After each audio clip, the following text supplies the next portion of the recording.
right, well, thank you so much for the Black Girl Nerds hosted screening of Pacific Rim Uprising. My name is Jamie Broadnax, I'm your host. Very excited to have none other than the star of the film, Mr. John Boyega, here to answer all of our questions about the movie.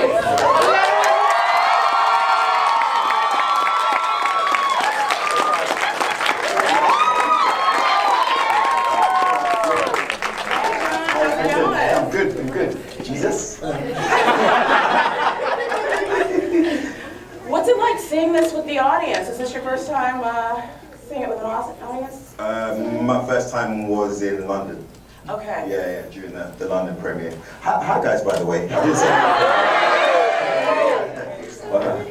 know, it's super bright. I know, but it's all good. I can see everyone. Yeah. So, when you're doing these films, like you're right now like the sci-fi king, right? Everybody has seen you with Star Wars, Attack the Block, and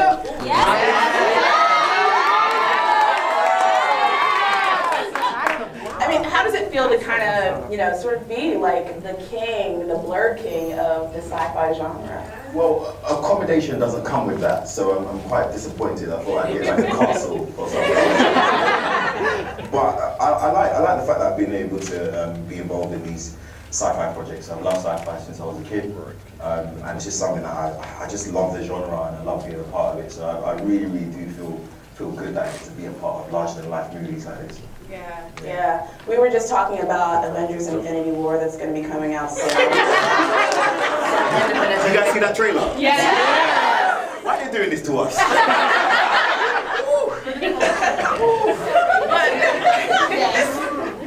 But our man Tony Stark had a conversation with you. Robert Downey Jr. Called you up and kind of gave you some advice about being in the entertainment industry. Can you talk about that story? Yeah, it was right before episode 7 was coming out, and I think I'd just been getting into this Hollywood scene stuff and going to industry events, and Robert Downey Jr. just struck me as someone I'd always wanted to meet. And to be honest, if you want advice from someone in the industry, you want advice from someone that has been to the lowest point and has been able to work himself right back. So I just wanted someone to just be real with me. What does this really mean? And he had a conversation about me and told me that, to be honest with you, there are generic things that I can advise you on, but a lot of it will be your own experience. But it's just about keeping friends and family close, keeping good spirits and staying positive. And we had a good, lengthy conversation about it. Would you be interested in being in the Marvel Cinematic Universe?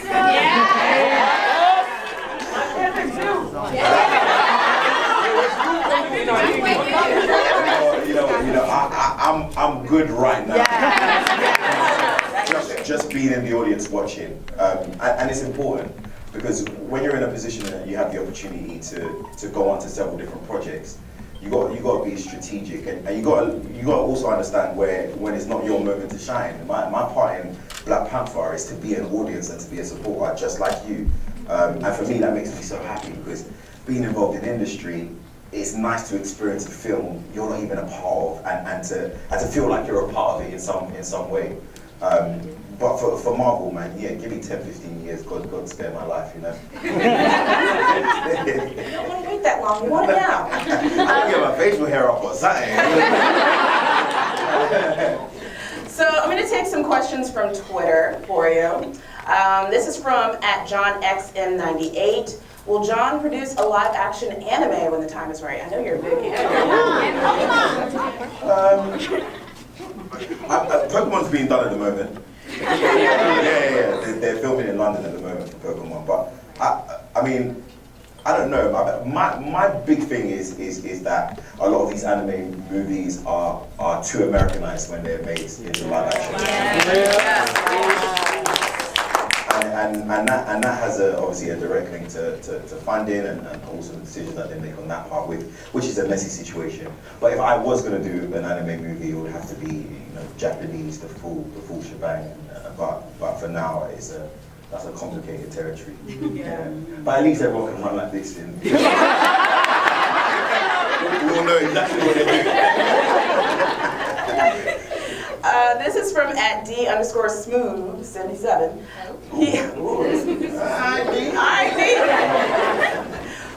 has the journey been like going from Attack the Block to Star Wars to Detroit to taking over a new franchise like Pacific Rim? And did you ever think that doing Attack the Block would lead you this far in the business? When I did Attack the Block, I wanted to just get my foot in. It was an opportunity to me. I was just doing stage plays, and I knew I needed to make a transition into feature films. But I didn't know it was gonna make it across to the States. I flew out to LA before Attack the Block was released in the States, and I was staying in a motel called Coral Sands. It was a great experience. And as I was there, Attack the Block got American distribution, and I was shocked by it. So they moved me from the Coral Sands Motel to the Ritz-Carlton downtown. I mean, my bank account was still minus, but you know when you're broke, but you're in a nice room, it's not as bad. Right. I never knew Attack the Block was going to get so much attention. And when it did, I ran with that opportunity. And to be honest, Hollywood was an opportunity that I felt would have come later for me. But since it came earlier, I was like, come on, let's go. So I ran with it.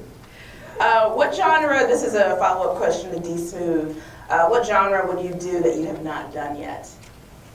I haven't done a full comedy before. Ooh, I do that. I do that. But I haven't been in love on screen.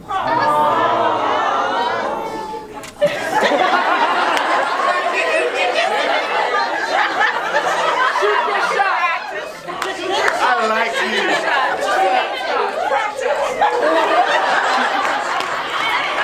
But I feel like you and Rose kind of have a little something going on. That's not the kind of love I'm talking about. I'm talking about the love we saw in Love and Basketball.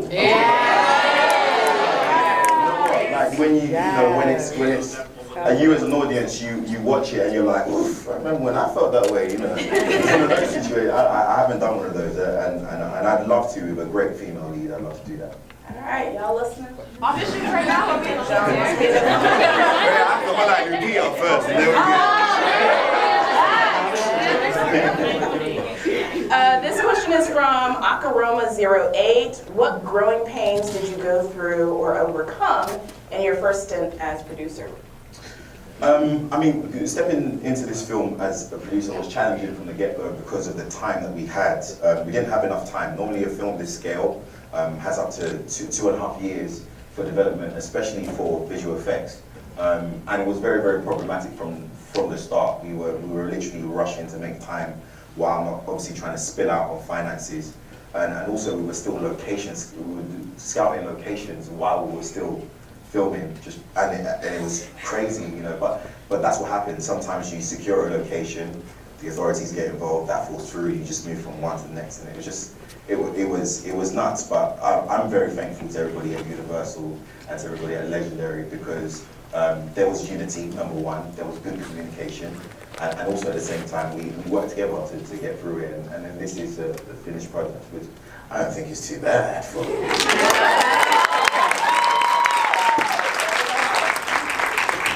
This is from @Reese's_S_pieces. I love these Twitter names. What did taking on this role teach you about yourself, and what are you capable of? I guess you're always fearful being in a position in which a certain amount of responsibility is given to you. But I realized that, I'm a great communicator, and much more than I thought I was, especially working in a group. And on this kind of project, communication is like key, because there's so many different departments. But also, this was a step up for me in terms of work ethic. I've never had to work this hard before. And so for me, I just felt like I stood up to the challenge in terms of that. And Evan Boo. Evan Boo asked, did Guillermo del Toro give you any tips or inspiration about producing? Also, do you have any new projects as a producer in the pipeline? Guillermo del Toro was involved early on in the first quarter of when we were prepping, but then obviously he had to go and do that film. He just won an Oscar for it. But I was surprised and shocked. Like every time we would go, especially with the pre-visuals, that was one thing that we we always forwarded back to him to just give us some notes. We didn't want the action and the story to not connect to the first. And he was always willing to give advice to guide us in that way. In terms of Upper Room, yeah, I am developing something I'm not in it, but it's based on Black British life in the early 90s, and we're developing that with Big Talk, we found it at the block, and with a new director called Sebastian Till, who's really, really good. So I'm trying to get all this stuff off the ground before I die. Don't talk Very, like very that. long time. No, but you know it's all going to happen to all of us. Yeah?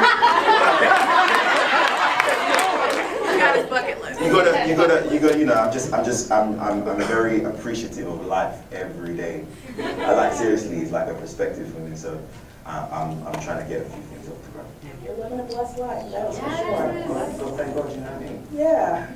So last question from Twitter, and then we'll take some questions here from the audience. At Just Plain Tweets. It's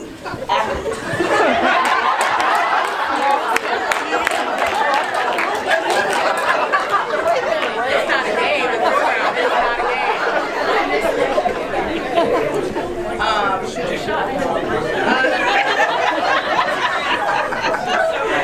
So, at Just Plain Tweets asked, if you had to choose, would you rather wield a lightsaber or pilot a Jaeger in real life? It's a good trap. Go ahead.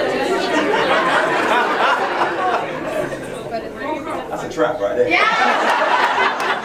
I'm trying to see me right now. I have my hands in both. Right. Go to Disney with a lightsaber, go to Universal, handle a Jaeger, you know. How we all just coexist. All right, that's our answer.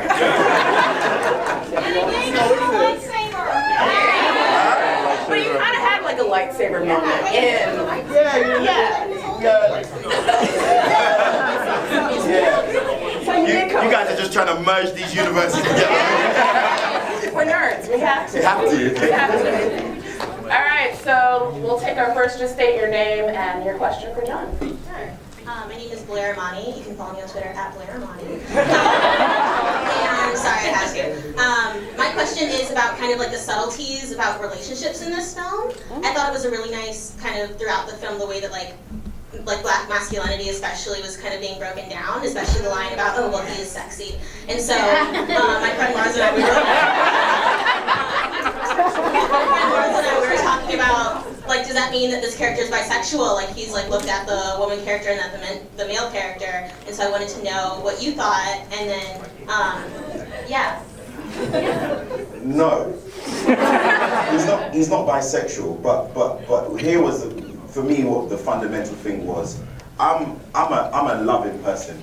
I'm a straight man, but I'm a loving person. If I see you as a male, I can say you look good, and it don't feel like I embody a character who was free with himself, like, you know, saying like, oh, I know what girls see in this guy. You know what I mean? And that was an honesty and a raw moment for Jake, and I feel a lot more men should have. Just be honest, man. Like, man looks good, it's fine. Like, seriously, what's the big deal? Like, you're just comfortable in your sexuality, and Jake is very comfortable in his sexuality. All the malarkey you see him getting up to. So he's a very free person. Says what it is, and that's about it. There's no embarrassment about it. But it was nice to add a line like that, because honestly, that's something I would say. You know, sometimes I say to my boys, like, man, you're looking good, man. You look great, man. Stop looking at me for too long, but you look good, man. You know, it doesn't in any way, you know, have to pinpoint in categorizing. And I think in our world, where someone says something like that, we seek to know what their sexuality is, and we want to categorize it. Pacific Rim world is a world in which there's so much unity, and that just doesn't matter right now. And so I like the fact that you picked up on that. Thank you. Thank you, Blair. Okay, that was like a long job over there. Okay, so big fan. I know that you for the movie Detroit. So are you doing any other further movies around that line of show? Like the genre drama. Yeah. Drama is actually where we're looking to get into next. I won't be adding any additional new sci-fi movies to the roster right now. I'm gonna leave that be. I think I've done my thing. And I'm gonna go into drama because Detroit for me was a very amazing experience. And I'd just like to explore myself as an actor within that realm. So yeah. Thank you so much. Thank you.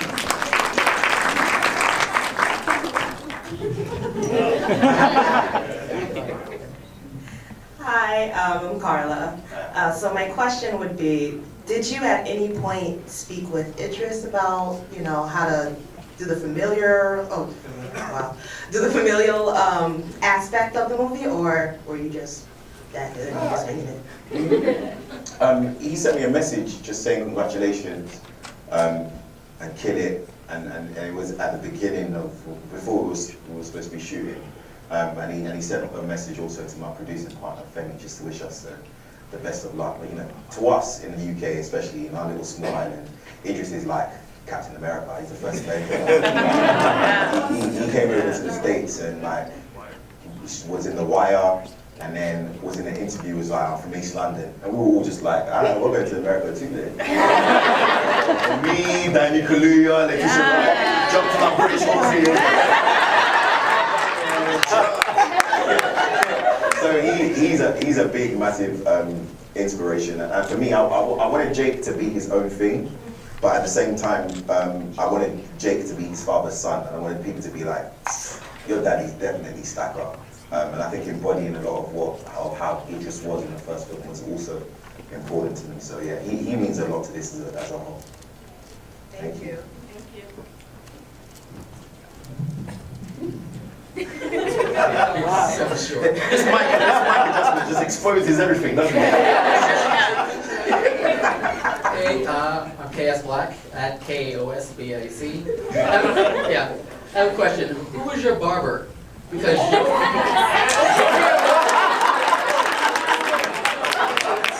fast hairline. I was actually supposed to get a touch-up before I came.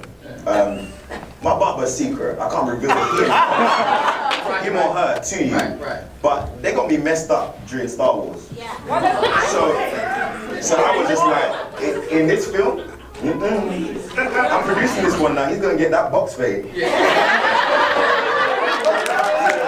I'm about to miss that. But actually, I'm the one that made the decision for Finn to have a short throw in Star Wars. And mainly because I just wanted people to really see the texture of a black man's hair. For me, I thought back to someone like Robert Pattinson in Twilight is praised for having messy hair and it's sexy. But when a black guy does it, where's the lineup? Where's the shape up? Nah, man, let's open up the horizon a little bit. Man. Not everyone can have a box fade. You know what I mean? But in this film, we having a box fade. I'll give you the connect later.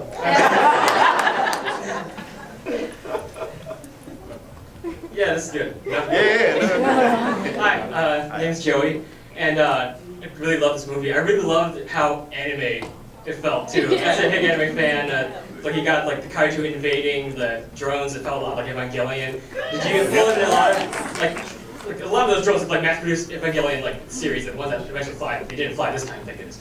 But then so were there any other anime references you wanted to get into this movie? For me, when we sat down with visual effects and we were in a meeting and we were planning the big major fight in Tokyo, I was just like to everyone that, you know what, if you have the time, watch the final great ninja war of Naruto. And watch that and just see the way it goes down. Remember the way Madara was just going through it. I don't care, Nakibayo, I'll take you out. I like that, and I wanted Mega Kaiju to embody, to have much more flexibility, to move with intelligence. And I wanted the fighting style. It's always kind of difficult when you have something that is mech going up against something that is biological. It's like, what kind of fighting style do you truly do when one can just shoot all the time? So I wanted there to be some form of hand-to-hand combat. Obviously the kaiju can't do karate, but there were various things that I wanted to be apparent, like picking up Gypsy and flinging Gypsy and banging him on and skidding him down the road. was something that I wanted to happen because I felt like that to me reminds me of a school fight when a bully just lets you know that you're not even strong enough, and it creates an empathy in the audience to want them to win. And the struggle of anime fights is something that I love. Anime fights happen to move the story forward, not just for show. And so I wanted to add that. All the anime fans are geeking out right now. Oh, yeah.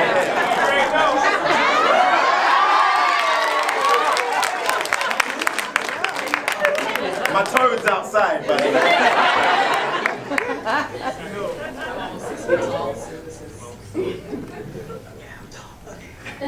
Hi, I'm Mars. Pacific Rim is my favorite action movie ever. I see it. I watch it all the time. Anyway, I'm a nerd. So what was the biggest challenge that you found connecting the narrative of the sequel to the first movie, like just knowing that the sequel almost didn't happen? Yeah, I was one of the audience members who was waiting on a sequel, and I think I even left a comment on one of those blogs. So when is the Guild of Yeah, that was me. But I really wanted it to happen. But when I heard that the uprising was happening, I was really concerned about the connective tissue. I was just like, look, Stacker didn't say he had no son, man. You guys are just, you guys are doing a little bit of a trickery there.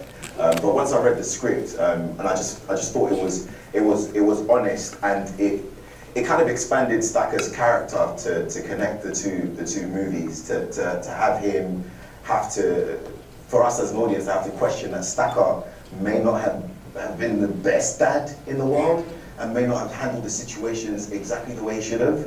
But it's something about kind of tainting our heroes in sci-fi that makes it more realistic. So once I spoke to Steve and Kel Boyega, and I knew that the story was connected in an intelligent way, I was all game for it, and it was actually quite organic, and there weren't much challenges around that. I guess it was about then now casting and having the dialogue make sense as you speak it.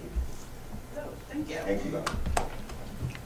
I have a question. I'm just kidding. I'm just going to say there's 2 more questions that we're doing, and then we're going to wrap up. I'm just here for moral support. Yeah. Oh my gosh. Hi, my name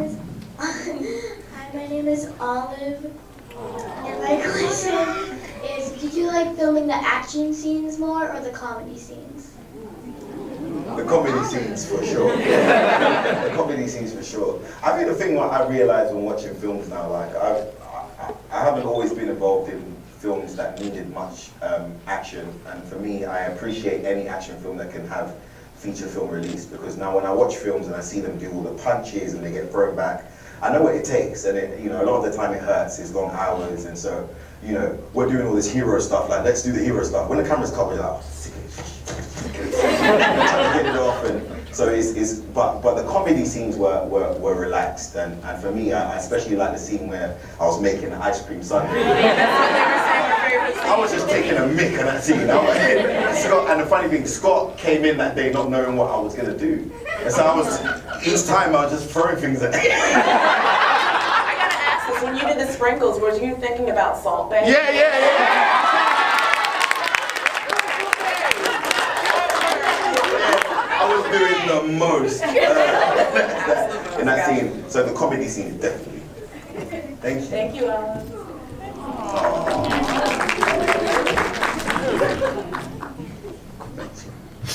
Hi, my name is Lance John. Wagwan John. So my question is, what was your favorite line, and can you say it now in character? Yeah, you know what? Your top lip and your bottom lip, they need to meet.